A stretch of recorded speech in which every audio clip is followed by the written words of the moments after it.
Hello दोस्तों, आज की इस वीडियो में हम बात करने वाले हैं डिस्कोमैन के बारे में।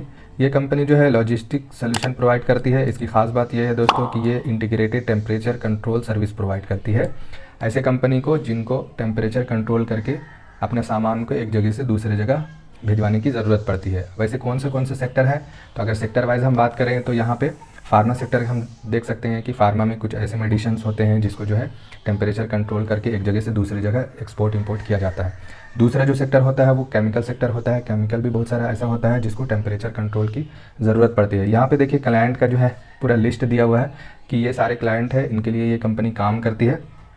तो सारा नाम यहाँ पे लिस्टेड है, लेकिन हम जो है सेक्टर वाइज देख लेते हैं।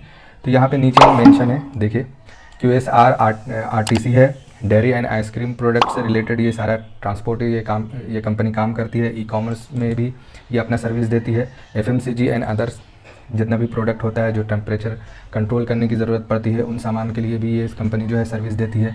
एग्रीकल्चर में भी बहुत सारा ऐसा प्रोडक्ट होता है जिसके लिए ये कंपनी सर्विस देती है। खाने पीने की चीज़ हो गया, मीट एंड पोल्ट्री सेक्टर्स में जो है वो प्रोडक्ट के लिए भी ये कंपनी सर्विस देती है। हेल्थ केयर एंड फार्मा, यहाँ पे भी बहुत सारा ऐसा प्रोडक्ट होता है जिसको टेम्परेचर कंट्रोल करके एक जगह से दूसरे जगह तक ले जाने की ज़रूरत पड़ती है। और ये कंपनी कहाँ पे सर्विस देती है दोस्तों, तो यहाँ पे देख सकते हैं, यहाँ मैप दिया हुआ है इंडिया का। ये सारी सिटीज़ में ये कंपनी काम करती है। ऑलमोस्ट देखा जाए तो पूरे इंडिया को कवर करती है। अगर इंडिया के बाहर अगर देखा जाए तो बहुत कम ये कंपनी काम करती है। 1-2% इसका रेवेन्यू में वो कंट्रीब्यूशन है बाहर का। पैन इंडिया ही इसका ज़्यादातर काम होता है।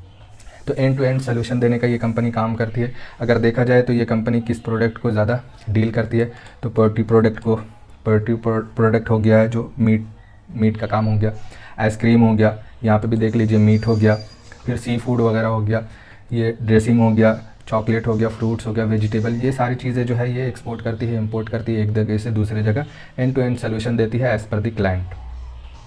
ठीक है दोस्तों, इनका जो है काम किस तरह से है यहाँ पे देख सकते हैं। काम जो है 21 सिटीज़ में अवेलेबल है। 50+ जो है वेयर हाउस है, 44 जो है multi temperature control warehouse है और 6 जो है ड्राई वेयर हाउस है। 600+ जो है ये व्हीकल है। यहाँ पे मेंशन नहीं है कि कितना टेम्परेचर कंट्रोल व्हीकल है।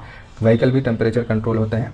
इनके 600+ व्हीकल है और इस तरह से देख सकते हैं 2600+ जो है इसमें एम्प्लॉयमेंट है जो काम करती है। कंपनी जो है एक महीने में 15,000 से प्लस ये डिलीवरी करती है पर मंथ। पैन इंडिया ये काम करती है और एंड टू एंड सोल्यूशन देती है। ये जो है क्लाइंट के लिए है एज ए इन्वेस्टर, इसमें हम कुछ नहीं देख सकते।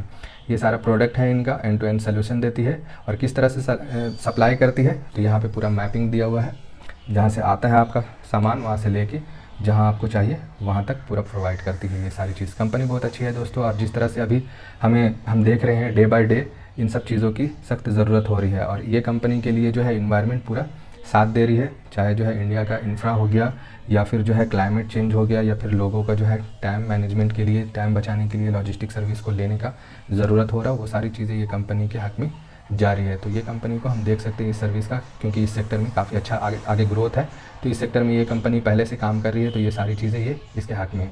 और चलिए हम बात कर लेते हैं अब इसके कुछ फाइनेंशियल के बारे में। प्रो कैप कंपनी है जिसका PE है 107 का, return on capital and return on equity single digit में है, डबल डिजिट में बिल्कुल भी नहीं है, जिसके बिना पे ये PE कुछ अच्छा नहीं दिख रहा है। फेस वैल्यू देखा जाए तो 10 का है, बुक वैल्यू देखा जाए तो 25 का है और 52 वीक्स हाई अगर लो देखा जाए तो 91 एंड 49 का है। चलिए मेन चीज़ देख लेते हैं। अगर टेक्निकल देखा जाए दोस्तों तो ये 200 डेमा के नीचे ट्रेड कर रहा है। स्टॉक टेक्निकली जो है कमज़ोर दिख रहा है। अगर इसका प्रोज और कॉन की बात की जाए तो प्रमोटर जो है अपने इंक्रीज़ बढ़ाए हैं, ये अच्छी चीज़ है। अगर कॉन की बात की जाए तो कंपनी लो रिटर्न दे रही है पिछले 3 साल में। ठीक है दोस्तों, अगर देख लेते हैं सेल्स की, तो सेल्स जो है इसका कंटिन्यू जो है इम्प्रूवमेंट है, बढ़ रहा है। अगर ये इस पर नज़र डाला जाए सेल्स का, तो सेल्स में जो है ज़्यादा इसका किस मंथ में ग्रोथ आता है, किस क्वार्टर में ग्रोथ आता है, अगर वो देखा जाए तो जून और सितंबर का जो इसका क्वार्टर है वो इसमें ज़्यादा अच्छा ग्रोथ दिखता है, क्योंकि ये गर्मी का मौसम होता है, टेम्परेचर कंट्रोल करने की सख्त ज़रूरत पड़ती है इस मौसम में। तो इसका जो है ट्रेंड देखिए यहाँ पे बता रहा है, जून और सितंबर में इसका क्वार्टर अच्छा आता है, अच्छा परसेंटेज के साथ आता है।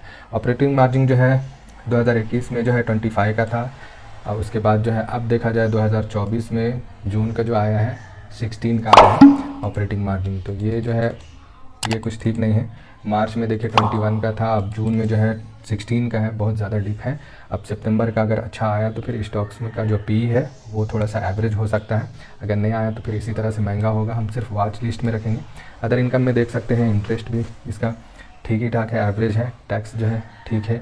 और जो मेन हमारा जो है एज ए इन्वेस्टर हम जो नज़र रखते हैं वो ईपीएस में है। ईपीएस में देखिए बिल्कुल भी कुछ ग्रोथ नहीं है, कंटिन्यू जो परफॉर्मेंस होना चाहिए वो नहीं है, कभी डिप कभी डाउन ये इस तरह से हो रहा है। और ईयरली देखा जाए तो अगर इसके हिसाब से अगर कैलकुलेट करे जाए तो ईयरली 1 रुपीज़ के आसपास ईपीएस रहेगा। अगर डिवाइडेड बाय स्टॉक प्राइस किया जाए तो वही 100 के ऊपर जो है पी जा रहा है, तो ये अभी वैल्यूएशन के एतबार से महंगा है। और इसका जो है क्वार्टरली आने वाला है 11 नवंबर को, तो देखिए सितंबर का मंथ का जो है इसका क्वार्टरली अच्छा रहता है। जिस तरह से हम इसका ट्रेंड देख रहे हैं 2021 में भी अच्छा था, 2022 में भी अच्छा था, 2023 में भी अच्छा था, और उम्मीद है 2024 में भी अच्छा आएगा। अगर इसमें ईपीएस अच्छा आता है, ऑपरेटिंग मार्जिन सही रहता है तो ईपीएस में फ़र्क पड़ेगा। ईपीएस में फ़र्क पड़ेगा तो फिर जिसका जो पी है वो थोड़ा डाउन होगा तो फिर अट्रैक्टिव दिखेगा। अभी जो है हाई वैल्यूएशन पे है, अभी इतना ज़्यादा वैल्यूएशन नहीं होना चाहिए जिस तरह से इसका return and capital and return equity है। तो ये ईयरली बेसिस पे है। अगर इसका यहाँ पे हम देखें सबसे मेन चीज़ जो है बोरिंग देखा जाए तो बोरिंग आप देख सकते हैं कंटिन्यू हर साल जो है इंक्रीज़ हो रहा है। और अगर 2024 की बात की जाए तो सबसे हाईएस्ट लेवल पे है 278 करोड़ रुपीस जो है अभी ये कंपनी बोरिंग ली हुई है, कंपनी कर्जे में है। तो ये जो है कंटिन्यू जो है बढ़ रहा है, घटने का नहीं है। और अभी कॉन कॉल में भी बोला गया था कि इस बार भी जो है 85 करोड़ के आसपास वो बोरिंग लेने वाले हैं।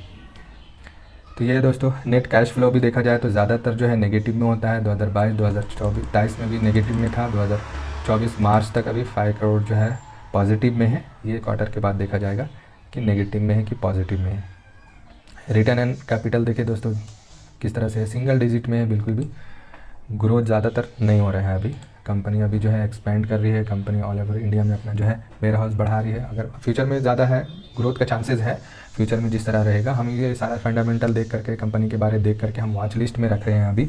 अभी लेना नहीं लेना वो आपके हाथ में देख सकते हैं। अभी शेयर होल्डिंग की अगर बात की जाए तो देखिए प्रमोटर का इंक्रीजमेंट हो रहा है, प्रमोटर जो है शेयर्स बायबैक कर रहे हैं।